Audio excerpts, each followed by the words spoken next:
BCD ठिका विभाग संघ वृक्षरोपण कार्यक्रम आरंभ करथिले।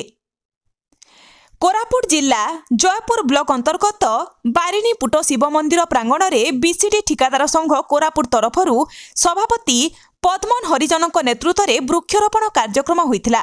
तत्सहित जयपुरस्थ हानागुड़ा स्थित लाइफ फाउंडेशन अंतेवासी छात्र छात्री मानक सह बीसीडी ठिकादार मानकर भावर आदान प्रदान सह समस्तक पई मध्याह्न भोजनर आयोजन करा जायथिला। एही सेवा कार्यक्रम करिबा पई ठिकादार संघ प्रारंभरू घोषणा करिथिला। एही कार्यक्रम रे संघर वरिष्ठ सभ्य विजय पंडा, साधारण संपादक हेमंत त्रिपाठी, रंजन कुमार प्रधान, उपसभापति विनीतराज सत्तमन, कोषाध्यक्ष सुरजित राउतराय, टुकुरु दास, तुषार विश्वाल, बी नारायण राव, जुग्म संपादक श्रीनिवास पंडा, कार्यनिर्वाही सभ्य गणमाध्यम संयोजक राजीव टाकरी, सत्यनारायण नायक, विश्वनाथ नंद प्रमुख कार्यक्रम में उपस्थित थिले।